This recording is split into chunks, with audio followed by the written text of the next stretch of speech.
내가 해 아래에서 한 가지 불행한 일이 있는 것을 보았나니 이는 사람의 마음을 무겁게 하는 것이라. 어떤 사람은 그의 영혼이 바라는 모든 소원에 부족함이 없어 재물과 부요와 존귀를 하나님께 받았으나 하나님께서 그가 그것을 누리도록 허락하지 아니하셨으므로 다른 사람이 누리나니 이것도 헛되어 악한 병이로다. 사람이 비록 100명의 자녀를 낳고 또 장수하여 사는 날이 많을지라도 그의 영혼은 그러한 행복으로 만족하지 못하고 또 그가 안장되지 못하면 나는 이르기를 낙태된 자가 그보다는 낫다 하나니 낙태된 자는 헛되이 왔다가 어두운 중에 가매 그의 이름이 어둠에 덮이니 햇빛도 보지 못하고 또 그것을 알지도 못하나 이가 그보다 더 평안함이라. 그가 비록 1000년의 갑절을 산다 할지라도 행복을 보지 못하면 마침내 다 한 곳으로 돌아가는 것뿐이 아니냐. 사람의 수고는 다 자기의 입을 위함이나 그 식욕은 채울 수 없느니라. 지혜자가 우매자보다 나은 것이 무엇이냐. 살아있는 자들 앞에서 행할 줄을 아는 가난한 자에게는 무슨 유익이 있는가. 눈으로 보는 것이 마음으로 공상하는 것보다 나으나 이것도 헛되어 바람을 잡는 것이로다. 이미 있는 것은 무엇이든지 오래전부터 그의 이름이 이미 불린 바 되었으며 사람이 무엇인지도 이미 안 바 되었나니 자기보다 강한 자와는 능히 다툴 수 없느니라. 헛된 것을 더하게 하는 많은 일들이 있나니 그것들이 사람에게 무슨 유익이 있으랴. 헛된 생명의 모든 날을 그림자같이 보내는 일평생에 사람에게 무엇이 낙인지를 누가 알며 그 후에 해 아래에서 무슨 일이 있을 것을 누가 능히 그에게 고하리요. 아멘. 어느 교회에서 성경 공부 시간에 목사님이 질문을 하셨어요.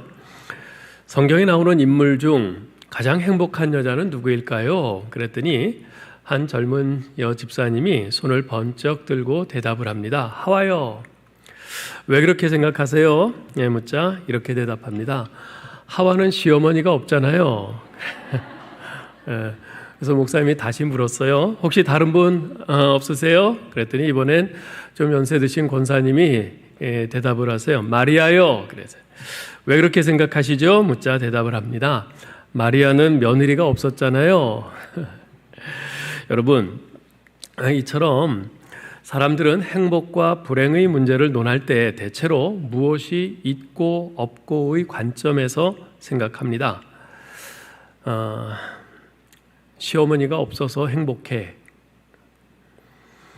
난 내 집이 있어서 행복해. 직장이 없어서 난 불행해. 이러죠. 근데 과연 그렇습니까?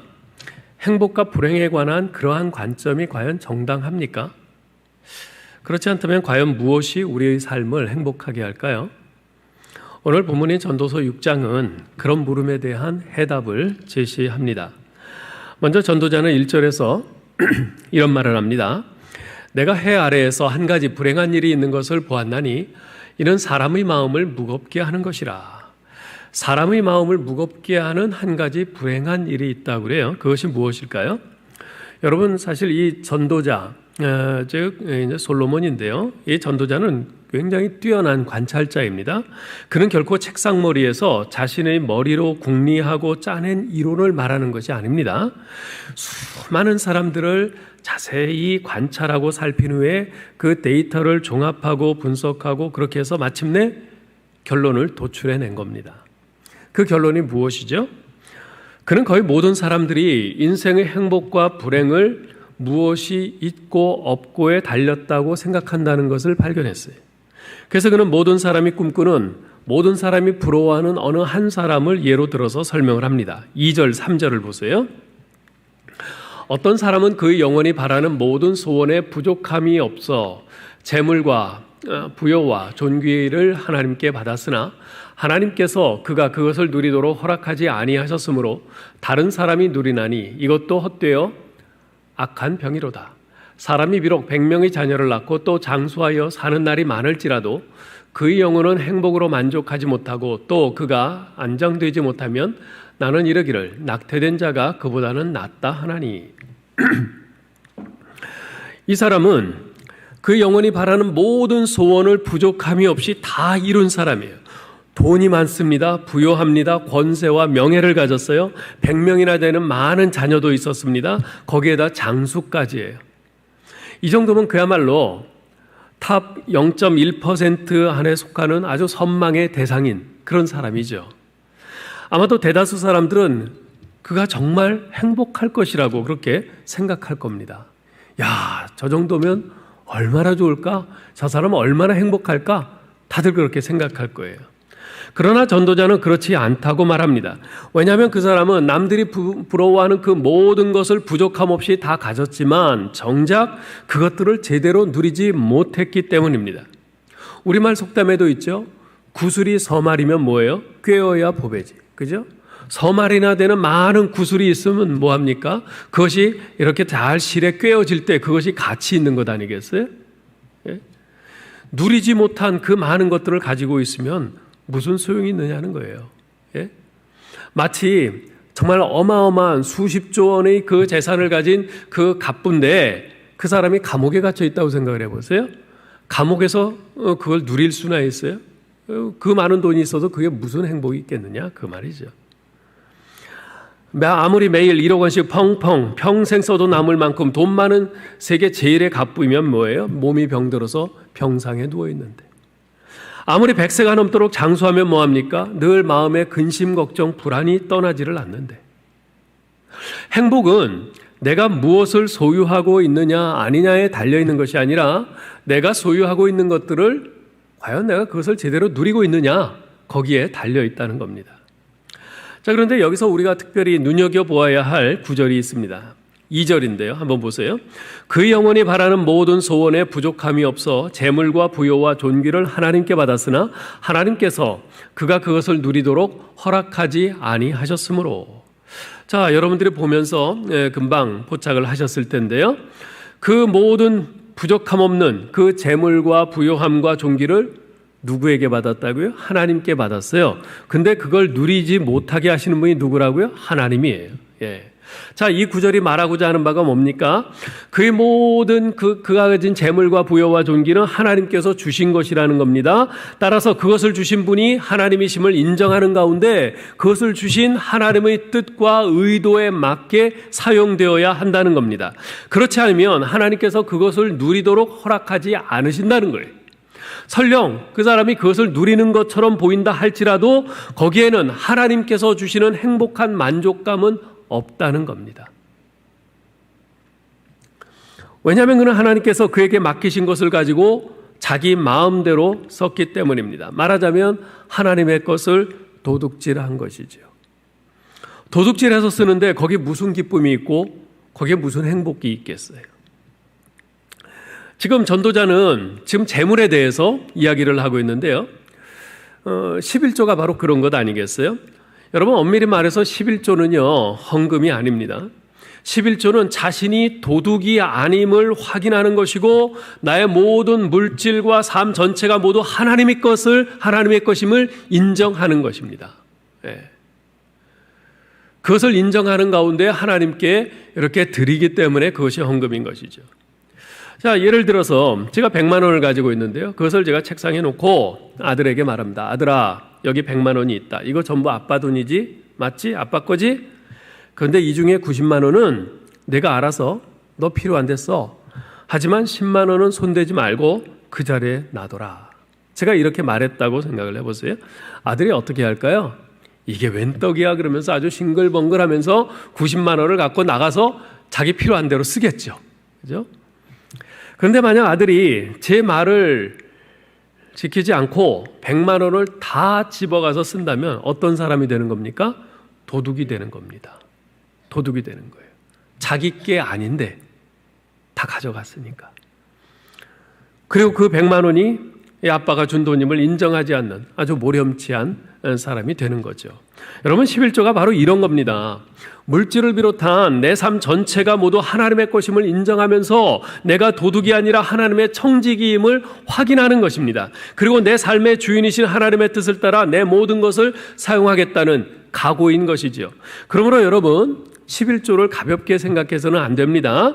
11조는 교회 직분자나 믿음이 성숙한 사람만 하는 것이 아니고 하나님이 나의 주이시고 내가 하나님의 청지기임을 믿는 사람이라면 누구나 결단해야 하는 우리 신앙생활의 그 출발선에 놓인 문제인 것입니다. 이처럼 전도자는 지금 그가 얼마나 소유했느냐, 얼마나 가졌느냐, 얼마나 받았느냐 하는 그 받은 복보다는 그가 얼마나 그것을 제대로 누리고 있느냐, 누리는 복에 인생의 의미를 두고 있어요. 거기에 행복에 초점을 맞추고 있어요. 아쉬움 없이 많이 가졌지만 누리도록 허락되지 않는다면 그것이 행복한 것인가? 아니라는 거죠. 그보다 더 큰 허무와 아픔은 없을 겁니다. 그러므로 하나님께 받은 모든 것들, 재물을 비롯해서 시간, 재능, 권세, 명예 등을 내 것이라 여기면서 나만을 위해 모으고 쌓는 것보다 어리석은 일은 없습니다. 하나님께서 허락하신 동안 감사한 마음으로 누리고 허락하신 분의 뜻을 따라 공공한 이웃들에게 나누고 베풀어야 하는 것이죠. 지금 지난주에 이어서 이 전도자가 계속 이 재물에 대해서 말하고 있기 때문에 다시 한번 돈에 대해서 말씀드리고 싶은데요. 여러분, 돈은 세상살이에 꼭 필요합니다. 중요해요. 하지만 소중하지는 않습니다. 여러분, 이걸 잘 기억하셔야 되는데요. 중요하다와 소중하다, 이 사이의 차이를 간과해서는 안 됩니다. 중요하다는 것은 영어로는 important라는 것이고 소중하다는 것은 영어로 precious라는 거예요. 보배롭다는 것이에요. 돈은 중요한 것이지만 소중한 것은 아닙니다. 쉽게 말하면 돈은 우리 가족이 생활하는데 꼭 필요하고 중요한 것이기는 하지만 목숨만큼 소중한 것은 아니라는 겁니다. 내가 가족을 버려야 할 만큼 소중한 것은 아니라는 겁니다. 그런데 많은 사람들이 이 차이를 깨닫지 못하기 때문에 돈 때문에 목숨을 걸고 돈 때문에 가족을 버리고 이럽니다. 불행한 것이죠. 돈은 낭비하지 말고 아껴야 하지만 모으고 쌓는 것에 초점이 맞추어져서는 안 됩니다. 여러분, 우리 생활에 꼭 필요한 도구로서의 돈은 하나님이 주신 선물입니다. 선물은 쌓아두는 것이 아닙니다. 선물은 나누는 겁니다. 베푸는 겁니다. 선물은 자기 목 이상으로 차지해서는 안 됩니다. 자기 몫이 아닌 것은 다른 사람들의 몫으로 남겨두어야 합니다. 자기 목 이상은 포기할 줄 알아야 됩니다. 언젠가 우리 교회 자녀를 청년부에 두신 그 전북 고창에 계신 그 타교회 권사님께서 농사지은 고구마를 한 박스를 보내주셨어요. 근데 그 핵고구마가 돼서 그런지 정말 맛있더라고요. 그것을 창고에 놔두고 매일 한 개씩, 두 개씩 이렇게 쪄서 먹었는데 어느 날 보니까 그 박스 밑바닥에 있는 것이 여러 개가 썩은 거예요. 예? 썩고 있는 거예요. 지금 막. 그때 이 고구마 한 박스가 다 내 몫이 아니로구나. 그것을 깨달았어요. 그때 그 고구마를 받았을 때 내 몫으로 어느 정도를 남겨놓고 다른 사람들과 나누었어야 하는데 그런 후회가 밀려왔습니다. 그렇습니다, 여러분. 내 손에 있다고 해서 내가 번 돈이라고 해서 다 내 몫이 아닙니다. 다른 이들과 나누고 다른 이들에게 베풀어야 할 몫이 있는 겁니다. 그렇게 나누고 베푸는 것, 그것이 바로 내게 주신 선물을 누리는 겁니다. 그런데 많은 사람들이 이 비밀을 몰라요. 그저 쌓아두고 자기 가족만 누려야 그게 진짜 누리는 거라고 착각하고 있어요. 썩는 줄 모르고. 돈이 썩습니까? 돈보다도 사람이 썩어요. 그렇게 자기만 쌓아두고 자기만 그것을 가지고 누리려고 하면요, 사람이 썩어요. 정신이 망가져요. 한편 전도자는 3절 하반절에서 낙태된 자가 그보다 낫다라고 주장을 합니다. 여기서 낙태라는 말이 나오는데요. 이 낙태라는 말은 요즘 말하는 이제 어보션, 그 산부인과에 가서 강제로 애 띄는 거, 그걸 말하는 것이 아닙니다. 이것은 어쩌다가 자연적으로 유산되는 거, 이제 그걸 말하는 것이에요. 예. 낙태된 자가 그보다 낫다. 즉, 낙태된 자가 앞에서 말한 인생의 좋은 것들을 가지고 있으면서 누리지 못하는 그 부자보다 낫다는 것입니다. 왜 그럴까요? 4절, 5절을 보세요. 낙태된 자는 헛되이 왔다가 어두운 중에 가매 그의 이름이 어둠에 덮이니 햇빛도 보지 못하고 또 그것을 알지도 못하나 이가 그보다 더 평안함이라. 낙태된 자는요, 즉 유산된 자는 그 생명으로 잉태되기는 했지만 햇빛을 보지 못하고 그냥 그 생명이 쓰러져 버리는 거죠. 이 삶의 거친 현실을 체험하기도 전에 떠나요. 이 생의 고통스러운 삶을 전혀 모릅니다. 그러나 낙태된 자는 평안함을 얻어요. 왜냐하면 해 아래서 인생들이 겪어야만 하는 그 배단, 온갖 당해야 하는 불행과 고통을 그 유산된 그 태아는 겪을 필요가 없기 때문에 그렇습니다. 그렇기 때문에 낙태된 자가 더 평안하다. 그런 관점에서 이야기를 하는 거죠. 마음의 평안이 얼마나 중요한가 지금 이것을 말씀하고 있는 겁니다. 그 마음의 평안이 얼마나 중요한지를 전도자는 6절에서 다시 한번 강조하고 있습니다. 6절 보세요. 그가 비록 천년의 갑절을 산다 할지라도 행복을 보지 못하면 마침내 다 한 곳으로 돌아가는 것뿐이 아니냐. 천년의 갑절이면 2000년이죠. 여러분, 성경에서 제일 오래 산 사람이 누굽니까? 무두셀라입니다. 몇 년을 살았죠? 969년을 살았어요. 2000년이라고 하면 무두셀라가 산 것의 2배가 넘는 세월입니다. 그런데 그처럼 오래 산다고 한들 낙이 없으면, 평안이 없으면 아무 소용이 없다는 겁니다. 2000년이 아니라 3000년을 살아도 결국 사람은 죽을 수밖에 없는데 결국 무덤으로 갈 수밖에 없잖아요. 그러니 이 땅에서 오래 산다고 하는 것이, 그렇게 장수한다고 하는 것이 이 땅에 오래 살면서 볼 꼴 못 볼 꼴 다 보고 고생만 실컷 하다가 가는 것밖에 더 되냐는 것이에요. 죄만 더 많이 짓다가 가는 것이 아니냐는 것이에요. 그래서 하나님 앞에 서서 받을 그 형벌만 더 쌓는 그런 결과가 되는 것 아니냐, 지금 그 말입니다. 사랑하는 성도 여러분, 저는 목사로서 제가 목양하는 우리 교우들에게 우리 하나님께서 건강의 복을 주시기를 기도합니다. 특별히 병약한 분들을 위해서 그렇게 기도해요. 경제적으로 어려운 분들을 위해서는 하나님께서 그들에게 정말 그것 때문에, 물질 때문에 괴로워하지 않도록 물질의 복을 주시기를 기도합니다. 직장 없는 분들을 위해서는 하나님께서 직장을 주시도록 강구하고 있고요. 시험을 앞두고 있는 수험생들과 취준생들을 위해서는 하나님께서 지혜 주셔서 시험 잘 치를 수 있도록 그렇게 간구합니다. 그런데 그 무엇보다도 그것에 더해서 제가 꼭 기도하는 것은 하나님, 우리 사랑하는 성도들에게 평안을 주옵소서, 마음의 평안을 주옵소서, 평강의 복을 주옵소서, 이 기도를 합니다.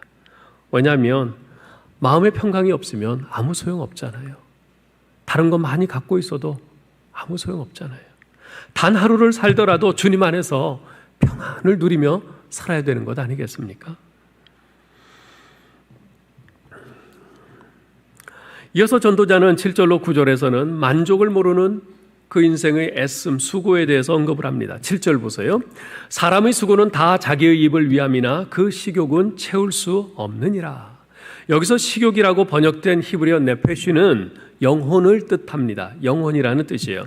근데 이 말의 본뜻이, 이 네페시란 말의 본뜻이 목구멍을 의미하기에 여기서 신약이 우리말 성경에서는 식욕이라고 이렇게 번역을 한 것이죠. 그러나 식욕보다는 영혼으로 번역을 하는 것이 본문을 이해하는 데 훨씬 수월합니다. 영혼으로 번역하면 이런 뜻이 돼요. 즉 사람이 땀을 흘리며 일하는 것이 모두 먹고 살기 위함이지만 우리 영혼은 결코 거기에 만족하지 못한다는 것이에요. 그렇습니다. 여러분, 우리 먹기 위해서 일을 하죠. 열심히 일해서 그것으로 번 돈을 가지고 먹어요. 그래서 삽니다. 그러나 우리 영혼은 결코 먹는 것만으로, 먹고 사는 것만으로는 만족하지 못합니다. 아무리 맛집을 찾아다니면서 맛있는 것을 먹어도 그 만족감이 오래 가나요? 오래 가지 못해요. 그래서 우리가 가난할 때는 먹고 사는 것이 가장 우선이었지만 어느 정도 먹고 살만 하면 어때요? 문화활동을 하고 취미활동을 하고 그런데 눈을 돌리잖아요. 그렇게 하는 이유가 뭡니까? 먹고 사는 것만으로는 우리의 영혼이 만족할 수 없기 때문에 그렇죠. 전도자는 8절 상반절에서 묻습니다. 지혜자가 우매자보다 나은 것이 무엇이냐? 지혜자가 우매자보다 나은 것이 있습니까? 아무것도 없어요. 지혜자와 우매자 둘 다 영혼의 불만족은 결코 채워지지 않기 때문에 그렇습니다. 지혜자도 영혼의 불만족이 있어요. 우매자도 영혼의 불만족이 있어요. 똑같아요. 자, 그러면 가난한 자는 어떨까요? 앞서 부유한 자는 우리가 2절부터 6절에서 본 것처럼 하나님께서 그것을 누리도록 허락하지 않으시면 그가 아무리 부유하고 많은 것을 가지고 있어도 허무함과 아픔에 휩싸일 뿐이라고 했는데, 그렇다면 가난한 자는 어떨까요? 8절 하반절 보세요. 살아있는 자들 앞에서 행할 줄을 아는 가난한 자에게는 무슨 유익이 있는가? 참 알쏭달쏭하죠. 이것은 원문을 그대로 직역한 것인데요. 새번역 성경에서는 이것을 좀 더 이해하기 쉽게 이렇게 번역해 놓았습니다. 가난한 사람이 세상 살아가는 법을 안다고 해서 무슨 소용이 있는가? 자, 이 말씀을 보면 가난한 사람은 세상 살아가는 법을 안다는 거예요. 자, 어쨌든 이 가난한 사람들은요, 살아남기 위해서 적절하게 행동하는 법을 알아요. 부자인 사람은 어때요? 그냥 흥청망청 막 쓰고 살아도 괜찮아요. 그래도 남아 있으니까. 그렇죠? 그래서 부자들은 어떻게 보면 우리가 재벌 2세, 3세들에게서 보는 것처럼 그냥 삶이 방만해요. 규모가 없어요. 왜? 아무리 써도 있으니까. 근데 가난한 사람은 어떻습니까? 가난한 사람은 이거 갖고 한 달을 어떻게 살지? 그 생각을 하면은 캄캄한 거예요. 그러니까 그걸 갖고 쪼개고 계획성 있게 쓰죠. 하나하나 다 일일이 가계부에 적으면서 그렇게 써요. 그래야만 살 수 있으니까.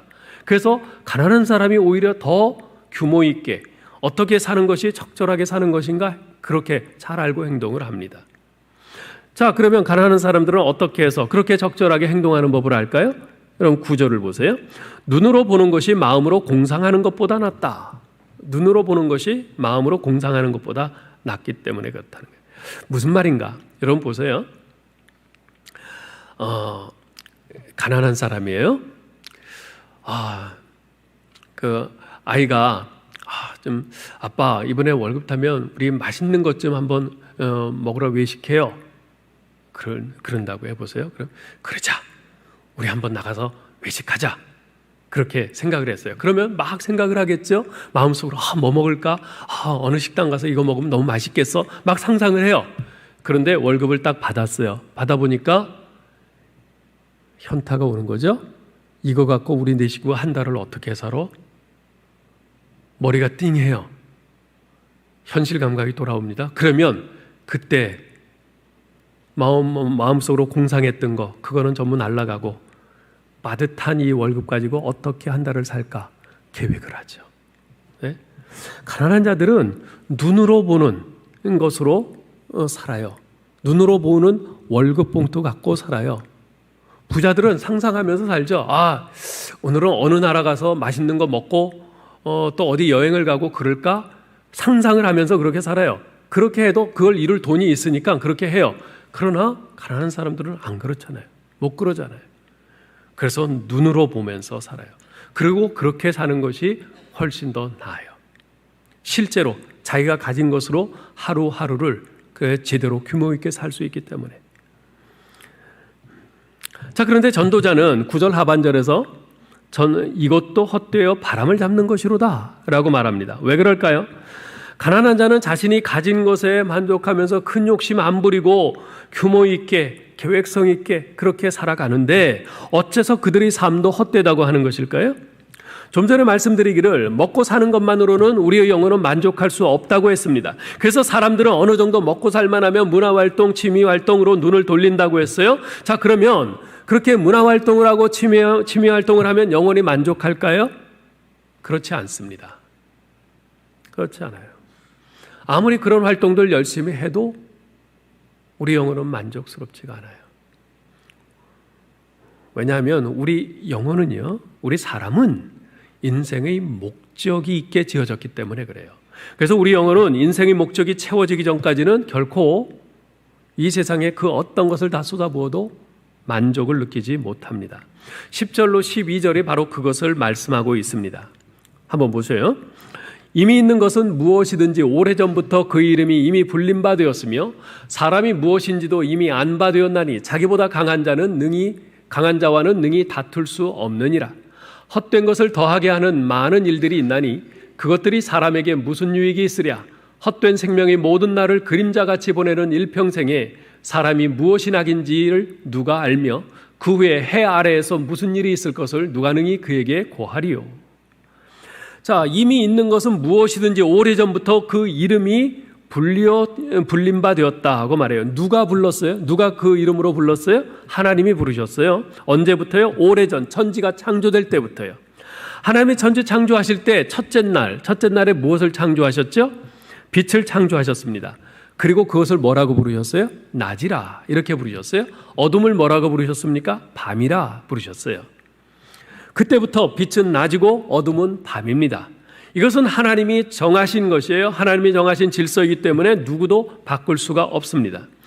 하나님께서 사람을 창조하시고 그 이름을 부르신 것도 역시 마찬가지입니다. 하나님께서 흙으로 사람을 빚으셨어요. 코에 생기를 불어넣어 사람을 만드셨습니다. 만드시고 난 다음에 사람의 이름을 뭐라고 하셨어요? 아담이라 그러셨어요. 왜냐하면 흙에서 왔기 때문에. 아담이라는 이름의 뜻은 흙에서 왔다는 것이에요. 그러니까 사람은 자기의 본질이 무엇인지를 잊지 말아야 합니다. 그것을 기억하면서 살아야 돼요. 흙에서 왔으니까 흙으로 돌아갈 수밖에 없는 존재다. 그것을 기억하며 살아야 합니다.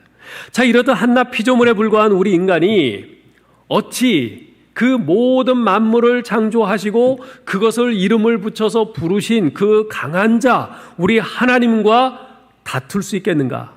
그 말이에요. 우리 인간이, 이 한낱 피조물에 불과한 우리 인간이 어찌 하나님의 뜻을 거역하면서 창조주 하나님과 감히 다툴 수 있겠는가? 하나님은 하늘에 계시고 우리는 땅에 있는 존재인데 감히 우리가 어찌 하나님과 다툴 수 있겠어요? 말도 안 되죠. 우리 인간은 해 아래에서 자기 욕심을 따라 헛된 것을 추구하면서 거기에 행복이 있는 양 열심히 달려갑니다. 그러나 그것은 헛된 것을 더하게 하는 일들일 뿐 사람에게 아무 유익이 없어요. 헛된 생명의 모든 날을 그림자같이 보내며 살아가는 우리 인간은 진정 무엇이 행복인지를 몰라요. 그것을 말씀해 줄 수 있는 분이 누구예요? 오직 한 분 여호와 하나님이세요. 왜요? 하나님이 우리 인간을 만드셨기 때문에, 우리 인간의 질서를 정하셨기 때문에. 여러분, 여기 컴퓨터가 있는데 이 컴퓨터를 어떻게 하면 가장 효율적으로 잘 사용할 수 있을까? 그걸 누가 합니까? 컴퓨터를 만든 사람이 알아요. 그렇죠? 만들었으니까 누구보다도 잘 알죠. 마찬가지입니다. 우리 인생이 진짜 행복할 수 있으려면 어떻게 해야 되는가? 그것을 누가 말해줄 수 있는가? 그것은 오직 하나님밖에는 말해줄 분이 없어요. 우리를 만드신 하나님밖에는. 그러므로 여호와 하나님께서 말씀하시는 인생의 목적을 마음에 새기고 그것을 추구하면서 살아가라는 겁니다. 그것이 우리 영혼의 공허함을 채울 수 있고 우리 인생, 한 번밖에 없는 우리 인생을 진짜 행복하게 살 수 있는 유일한 길이라는 겁니다. 여러분, 우리는 먹어야 살 수 있는 인생이기에 우리에게 있어서 먹고 사는 것은 대단히 중요합니다. 그러나 우리 인생은 단순히 먹고 사는 생존 이상의 존재입니다. 우리 인생은 생존 이상의 것이에요. 하나님께서 우리 인생을 목적 있는 존재로 지으셨기 때문에 그렇습니다. 그것이 아니라면 굳이 인간을 하나님의 형상을 따라 지으실 이유가 없는 거죠. 하나님께서 세상의 모든 생물들을 다 그냥 흙으로 지으셨으면서 왜 우리 인간만은 하나님의 형상을 따라 지으셨겠어요? 그것은 목적 있는 존재로 지으신 것이에요. 목적 있는 존재로. 네. 그러면 우리 인생의 목적이 무엇입니까? 우리 장로교의 표준 신앙고백서인 웨스민스터 신앙고백서 소율의 문답 제1문이 그것을 분명히 우리에게 알려주고 있습니다. 제가 문제를 읽을 테니까 여러분이 답을 한번 크게 읽어보세요. 사람의 제일된 목적은 무엇입니까?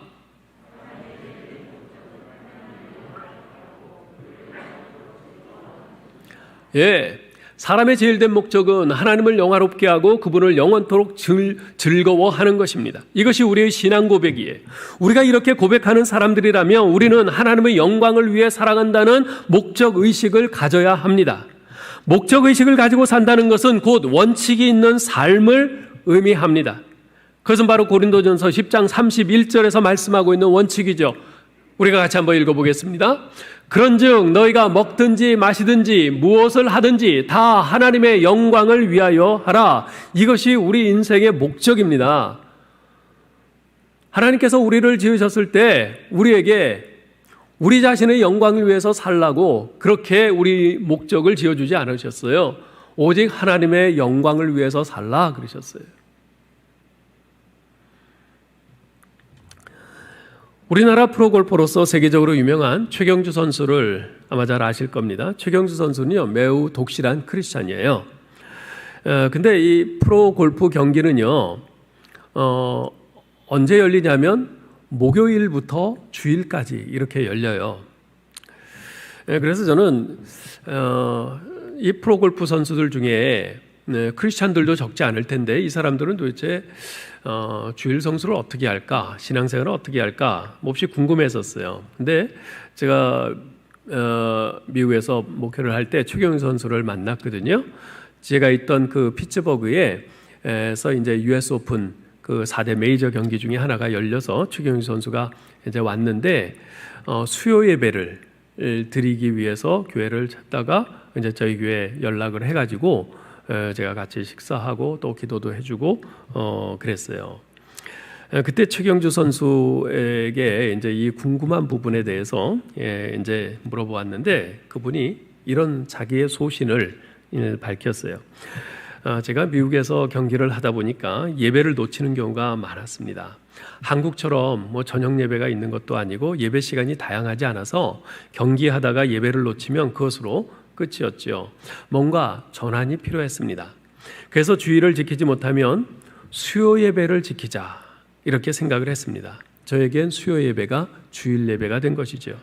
그래서 제가 미국에서 경기가 열리는 각 도시를 가게 되면 그곳에서 교회를 찾아가지고 연락을 해서 수요 예배를 가서 드리곤 했습니다. 만일 그런 교회를 찾지 못해서 예배를 거르게 되면 다음 날에 저 혼자 예배를 2번 드립니다. 수요 예배를 못 가게 될 때 혼자 방에서 정해놓은 그 시간에 찬송을 부르고 싶은 찬송들을 부르고 또 날마다 읽는 성경을 밀렸던 부분까지 포함해서 2장을 읽습니다. 그렇게 해서 개인적으로 하나님을 만나는 시간을 꼭 갖습니다. 최경주 선수에게는 결코 양보할 수 없는 삶의 원칙이 있었습니다. 골프 선수로서 주일을 지킬 수 없는 날이 많았기에 그렇다면 수요 예배라도 반드시 하나님 앞에 드린다는 이 원칙이었어요. 그리고 날마다 하나님을 만나는 시간을 개인적으로 반드시 갖는다. 이 원칙을 가지고 있었어요. 그 원칙이 바로 1년에 거의 9개월에서 10개월 정도를 투어하면서 주일까지 경기에 임해야 하는 프로골퍼인 그를 지탱시켜준 원동력이 된 것이죠. 저는 그렇게 믿습니다. 최경주 선수를 통해서 하나님께서 영광을 받으신 것은 그가 이 골프 대회에서 우승해서가 아니라 그의 하나님을 향한 원칙 있고 목적 있는 삶, 바로 그 삶이 하나님께 영광이 된 것이라고 말입니다. 그렇습니다. 우리가 부하든지 가난하든지 지혜자이든지 아니면 우매자이든지 그런 것은 하나님을 영화롭게 하는데 아무 상관이 없습니다. 다만 우리가 나는 하나님의 영광을 위해 산다, 바로 이 인생의 목적을 붙잡고 원칙 있는 삶을 살아갈 때 하나님께서는 우리의 삶의 형편에 관계없이 우리를 통해 영광 받으시고 기뻐하실 줄 믿습니다. 그럴 때 우리의 삶도 더 이상 헛되고 불행하지 않고 하나님이 주시는 참된 만족과 기쁨 가운데 행복을 누리게 될 것입니다. 전도자는 1절을 다시 돌아가 보면요, 1절에서 이렇게 말했어요. 내가 해 아래에서 한 가지 불행한 일이 있는 것을 보았나니 이는 사람의 마음을 무겁게 하는 것이라. 여기서 불행한 일이란 원문에서는 라아라는 히브리어 단어로 되어 있습니다. 라아. 근데 이 라아라는 단어는요, 원래 evil, 악을 의미해요. 악하다 할 때 악을 의미해요. 따라서 이 1절은 해 아래 세상에는 사람의 마음을 무겁게 하는 악이 있다는 것이에요. 그런데 이 악을 나타내는 영어의 evil이라는 이 단어를요, 거꾸로 읽으면 live, 살다라는 단어가 됩니다. 거꾸로 사는 것은 악하다는 것이에요. 거꾸로 사는 것은 악하다는 것이에요. 이렇게 본다면 해 아래서 보는 한 가지 불행한 일이란 인생을 순방향, 하나님이 정하신 그 순방향이 아니라 역방향으로 삶으로 겪게 되는 비참한 일, 그것을 한 가지 불행한 일이라 이렇게 말한 것이라 할 수 있죠. 그렇습니다, 여러분. 하나님이 정하신 인생의 이치에 맞추어 사는 것이 행복입니다. 순리를 거슬러 거꾸로 사는 것이 불행이에요. 창조주 하나님께서 정해주신 이치를 따라서 사는 것이 행복이고요. 반대로 창조주 하나님께서 정해놓으신 창조의 질서를 거스르며 사는 것, 그것이 불행입니다. 우리 예수님께서 마태복음 6장 33절에서 이렇게 말씀하셨죠. 같이 읽어볼까요? 너희는 먼저 그의 나라와 그의 의를 구하라. 그리하면 이 모든 것을 너희에게 더해 주시리라. 자, 이 말씀에서 무엇이 우리 인생살이의 순방향이고 이치입니까? 먼저 그의 나라와 그의 의를 구하는 삶입니다. 하나님의 나라와 그의 의를 구하는 삶이 먼저입니다.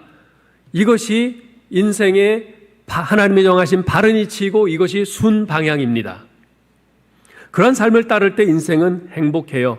그런 삶을 따를 때 하나님께서 우리에게 필요한 다른 것들을 더해 주시고 우리는 그것들을 누리며 살 수 있기 때문에 그렇습니다. 그러나 거꾸로 주님이 더해 주시겠다는 것, 말하자면 부차적인 것들이죠. 그러한 것들에 우선순위를 두고 그것에 매달린다면 그것은 주님이 정하신 이치를 거스르는 것이요, 인생을 역주행하는 것입니다. 인생을 역주행하는 것이기 때문에 그러한 삶은 평안이 없고 불행할 수밖에 없어요. 18세기 초에 영국의 유명한 문필가였던 조셉 에디슨은 다음과 같은 유명한 말을 남겼습니다. The grand essentials to happiness in this life are something to do, someone to love, and something to hope for. 무슨 말입니까? 우리가 인생에서 행복한 삶을 살기 위해서는 세 가지 요소가 필요하다는 것이에요. 첫째, something to do, 뭔가 해야 할 일이 있어야 하고, 둘째, someone to love, 누군가 사랑할 사람이 있어야 되고, 셋째, something to hope for, 뭔가 소망하는 것이 있어야 된다는 것이에요. 이 세 가지가 있어야지 인생이 행복할 수 있다는 겁니다. 저와 여러분은, 우리 그리스도인은요, 예수 그리스도 안에서 이 세 가지 요소를 다 가지고 있는 사람들이에요. 우리가 해야 될 일 뭡니까? 그게 우리 삶의 목표인데 그것은 먹든지 마시든지 무엇을 하든지 다 하나님의 영광을 위해서 사는 것이에요. 이것이 우리가 해야 될 일이에요. 우리 삶의 목표입니다. 또 우리가 사랑해야 할 대상이 있죠. 내 마음과 뜻과 정성을 다해서 하나님을 사랑해야 하고 내 이웃을 내 몸과 같이 사랑해야 합니다. 또 우리에겐 소망이 있죠. 해 아래 이 세상에 집착해서 사는 것이 아니라 해 위의 세계, 영원한 세상을, 영원한 세계를 바라보면서 그 소망 가운데 바라보면서 우리가 사는 것 아니겠어요? 그러니 우리는 주님 안에서 행복한 사람들입니다. 여러분, 이것을 잊으면 안 돼요. 우리 주님께서 십자가에서 죽으심으로써 우리를 바로 이 행복한 삶으로 우리를 인도하셨어요. 주님께서 자기의 생명을 바쳐서 우리를 행복의 길로 인도하셨는데 어째서 자꾸 거꾸로 다시 되돌아가려고 하느냐, 그 말입니다.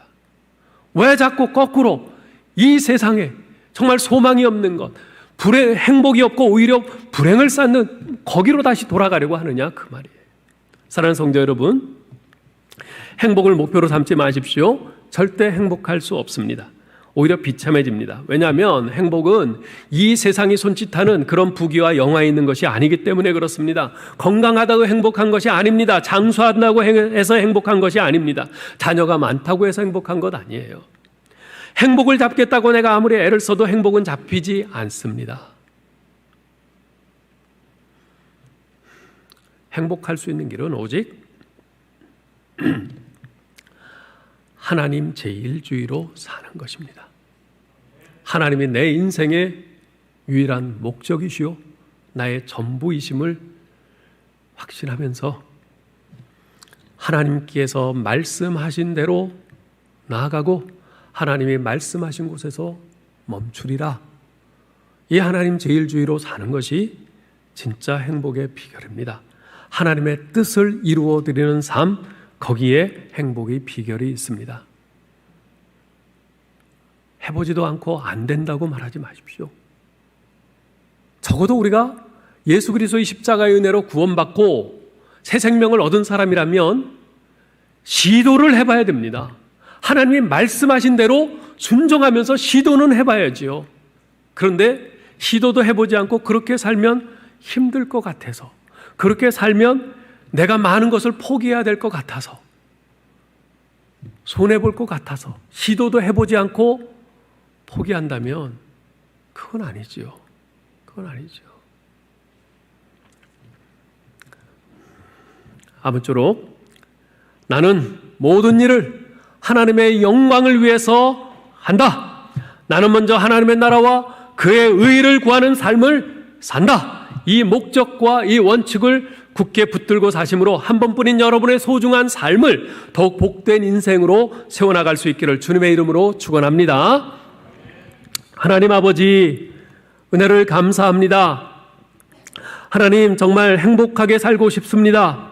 한 번뿐인 우리의 인생, 한 번 가면 다시 돌아오지 않는 이 나날들을 행복하게 살고 싶습니다. 그런데 우리에게, 우리 귓가에 여기에 행복의 길이 있다면서 소곤거리는 유혹의 소리들이 날마다 들려옵니다. 우리의 눈에 한껏 즐거운 것들로 우리를 유혹하면서 여기에 행복이 있으니 따라오라고 손짓하는 것들이 있습니다. 이제까지 그러한 것들에 우리가 많이 넘어졌습니다. 그런데 행복이 없었습니다. 오히려 불행했고 고통스러웠고 절망이었음을 저희가 경험했습니다. 오직 우리의 참 행복은 우리 주 예수 그리스도 안에만 있는 것을 이제는 압니다. 날 위해서 십자가에서 생명 내어주신 우리 주 예수 그리스도, 우리 주님을 믿고 우리 주님께서 따라오라고 하신 그 길을 믿음으로 따라가는 것, 순종해 가는 것, 거기에 참 행복이 있음을 분명히 믿습니다. 아버지 하나님, 이제 주님께서 우리에게 명하신 그 길을 따라가기를 원합니다. 살든지 죽든지 오직 우리 하나님의 영광을 위해서 사는 그 길에 행복이 있음을 압니다. 먼저 하나님의 나라와 그의 의를 구하는 삶에 참 인생의 행복이 있음을 압니다. 아버지여, 그 길을 따라가기를 원합니다. 아버지, 저희를 도와주시옵소서. 저희가 굳게 결심하고 하나님 주님께서 명하신 그 길을 따라갈 수 있도록 도와주시옵소서. 우리 인생의 목적과 원칙을 분명히 붙들고 믿음으로 살아갈 수 있도록 도와주시옵소서. 저희가 연약하여서 이 교회 문을 나서면서 또다시 이 세상의 유혹에 넘어질지 모르지만은 하나님, 성령께서 우리에게 계속해서 이 말씀이 생각나게 하시고 그 말씀이 들려올 때마다 다시 한번 굳게 주님 앞에서 결단하고 주님께 기도하면서 주님의 도움을 구하면서 우리 주님께서 명하신 이 참 인생의 행복의 길을 쫓아갈 수 있도록 도와주시옵소서. 우리 주 예수 그리스도의 이름으로 기도하옵나이다. 아멘.